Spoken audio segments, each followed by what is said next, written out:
Okie dokie. This is the final lecture for this week. Man, I've never done this many lectures in a row. Whoo, that's what I got to say about that. And so in this lecture, I want to kind of provide a little bit of a more concrete look at what Jesus is teaching and how he kind of does it. And we're going to look at thus the Sermon on the Mount, Matthew 5 through 7, which you have to read. I imagine this all can be pretty overwhelming. I mean, especially doing all these lectures in a row like this. There's a lot going on here. And to be honest, this is barely scratching the surface of who Jesus is and what Jesus is up to. I hope that it has helped you see some fresh new things about this crazy character from history. But you can probably get easy to kind of get lost in the minutia and not see the big story that we've been talking about. I understand that's going on, and don't worry, especially as we get to new creation, not next week, but the week after, that should start to kind of come into place. I mean, this is a big story, and there's a lot of moving parts. There's a lot of things to keep in track of. And so if you're feeling a little lost, that's okay. It's not easy to sit down and just understand an entire religion. Theological foundations for a Christian worldview, as we're doing, are just foundations. There's always more to say, there's always more to understand, there's always more to think about. And so if you're feeling a little bit overwhelmed, don't worry, don't feel discouraged. That's completely normal. I mean, I even get overwhelmed when I'm just talking about this material because I can't say enough, and I don't know enough, and I don't understand all the time all the connections. But try to use that story aspect as a kind of marker, okay? Every time you start to feel a little bit lost, well, remember, this is Jesus talking about messiahship. This is Jesus talking about the kingdom. This is Jesus responding to the previous 5 acts and looking toward, as we talked about in the biblical lecture, to the consummation of the universe, which is that circle that brings us back to the beginning, which is the original intent of creation by the Creator in a new creation that restores the old one. And so, try to use that lens to kind of help you keep track of what's going on here. And I hope you are enjoying the ride. So the thing about the Sermon on the Mount is it's the archetypal message of the kingdom. And it's similar to what we talk about with the Exodus. It's the canon within the canon, right? This is the center piece of the gospel. This is Jesus' teaching in a nutshell. And kind of sums up really a lot of the radicalness of what Jesus is talking about. And some of these things might not seem radical to us now, but at the time, before Christianity had become such a big part of the Western imagination, these were just absolutely radical ideas. And if you want to think about and learn more about something, how Christianity's effect on the moral imagination of the West, particularly in things like the building of hospitals and universities and stuff like that, I would suggest the book by David Bentley Hart, Atheist Delusions. Terrible title. It's a really terrible title. I don't even think he picked that title. But that's a really good book to talk about how Christianity has sort of inundated culture with certain kinds of moral assumptions that at the time of Jesus were just quite amazingly radical. But as we see, and I hope you are seeing, even that said, there's still just a basic radicalness to Jesus' thought. So the Sermon on the Mount is this kind of kernel of the gospel within the gospel. It's the canon within the canon, and it's a really big moment. The whole sermon, I mean, it's obviously going to be a hodgepodge of a bunch of things Jesus said. If it was one moment, it took hours, I'm sure. I don't know if it was one moment. But that's the way it's set up by Matthew. If you say the whole thing, it takes about like 15 minutes, I think.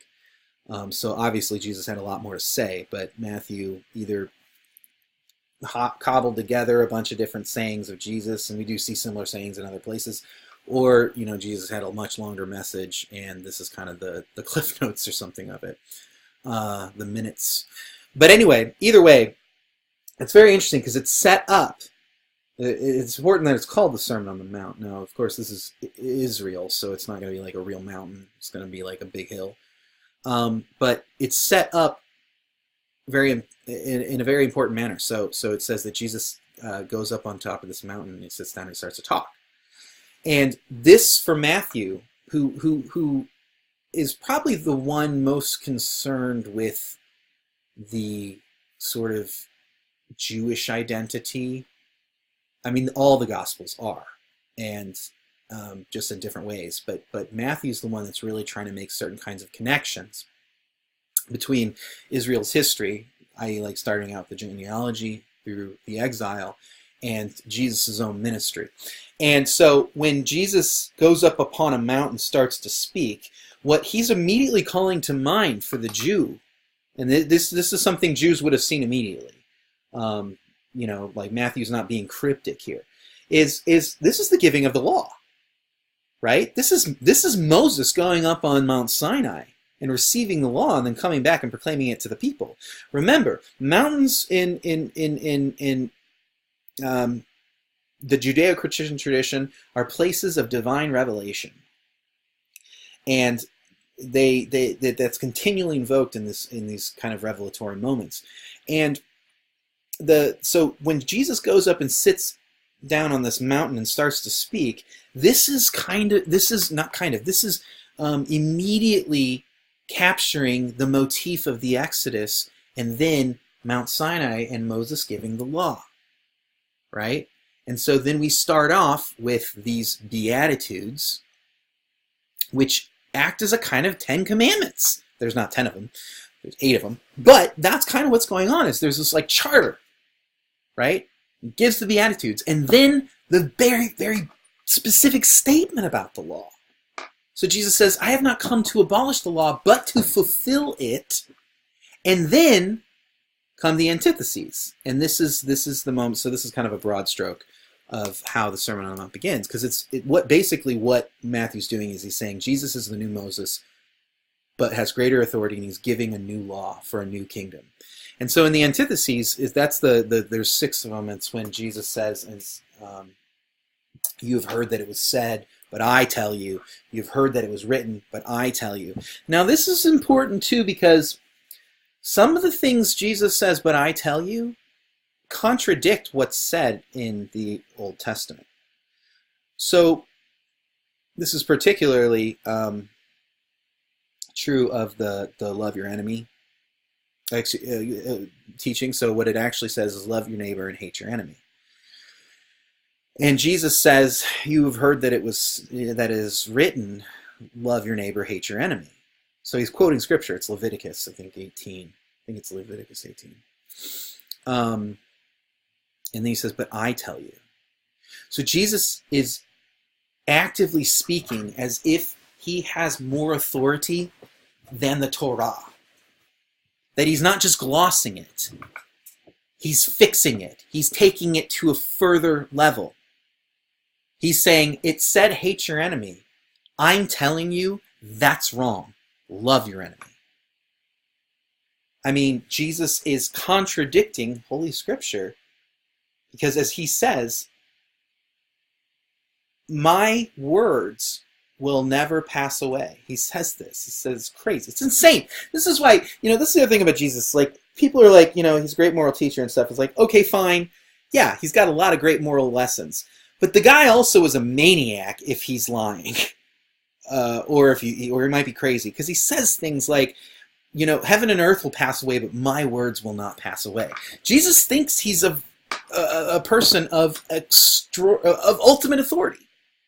And so this is what the Sermon on the Mount sets up, is that Jesus is the new communicator of God's reality. That does not, it contradicts in some ways on maybe specific points, but it doesn't abolish the previous communications, but fulfills it and brings it to its culmination.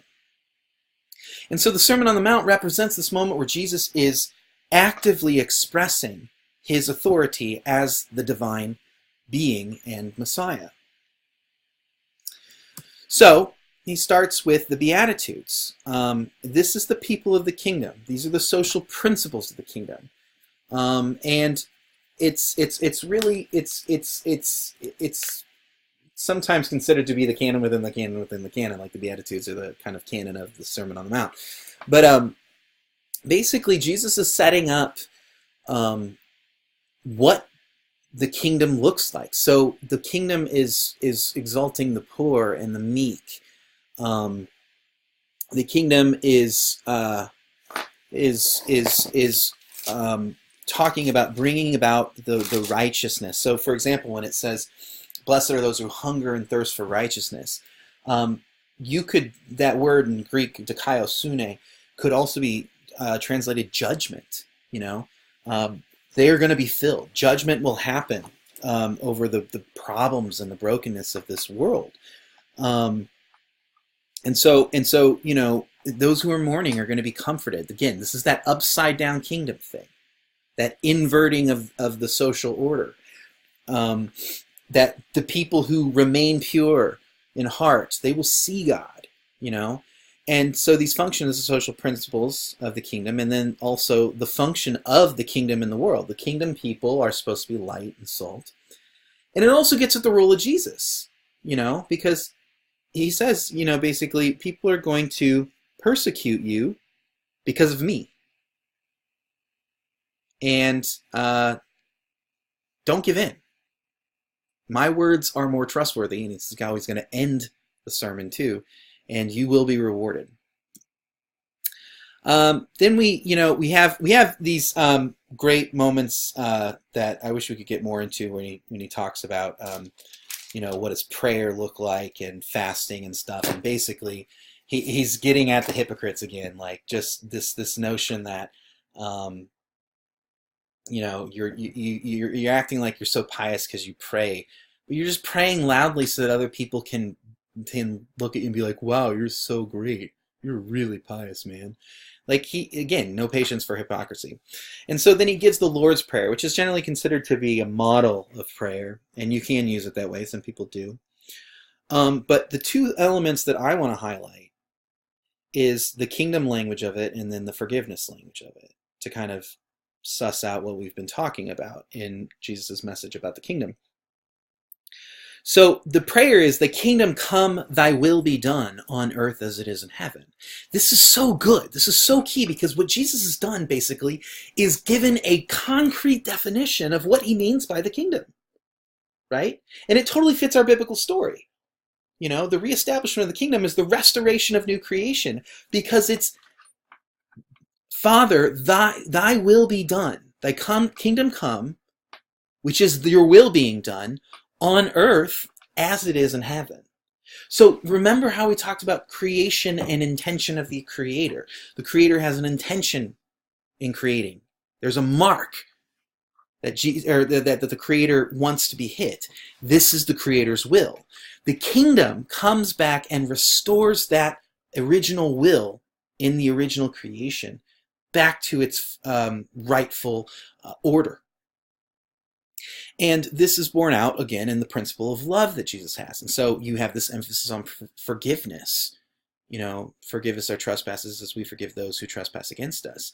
And this can also be translated debtor, those who have debts. I mean, there's this kind of economic sense to it almost. But the idea is that, you begin with this kingdom moment, which is doing the will of God, and then you end with forgiveness, which is precisely what he just said is being perfect like your Father is perfect. And so the prayer is not just a model for prayer, for prayer itself. It's a model for what the world looks like. And so then he goes on and gives some rules about judgment. And this is big too, because, again, he doesn't like hypocrisy, and he doesn't like people being dishonest. He doesn't like people not being honest with themselves, not understanding their place in the order of things. This is what he means by, don't give oaths, don't make promises, let your yes be yes and your no be no's. What he's saying is, you can't, how are you going to swear on creation? You didn't create it, And so then there's also this notion that Jesus is the arbiter between humans and God. And this is stricken through his entire message, but we're really going to get into it when we get into the incarnation in a couple of weeks. But there's this motion that Jesus represents the Father in a special, particular way and can mediate the Father's judgment. So he says, you don't judge. I don't even assume judgment. I only judge because the Father told me to and gave me the authority to judge. So there's again this notion of Jesus' authority, but then his authority to arbitrate between God's desires and revelation and humans. You know, I tell you. Yeah, I know the scripture says that, but I tell you. Hey, we did miracles in your name, Jesus. And he says, I don't know you. You know, so he's this doorway into the kingdom of heaven, or God. Whoever does these words of mine, you know, that's, I mean, again, and you know, my words will never pass away. Just, Jesus has this notion that he is of absolute authority. And I think that, you know, that's exactly what he intends. You know, when it says the crowd is astounded because he speaks as one with authority. Like, you know, it either Jesus is a really terrible person or crazy. This is C.S. Lewis's trilemma, or he's really the Messiah and the Son of God, because Jesus doesn't give us this option to ameliorate him. He says that he has the authority and that God is coming, God and God's kingdom is coming to earth through him. And this is what he means by messiahship. And we're going to also continue to unpack that when we get to next week and we talk about the crucifixion. But basically, it's important to recognize the idea that, you know, that Jesus's notion of himself is that he is a basic mediator between the divine and the celestial, and the human and the terrestrial, and that he bears the authority of God. And so basically, this is all going to get Jesus in a lot of trouble with everyone. And that's where we'll pick up next week. I hope you have a great week, and I will see you next time.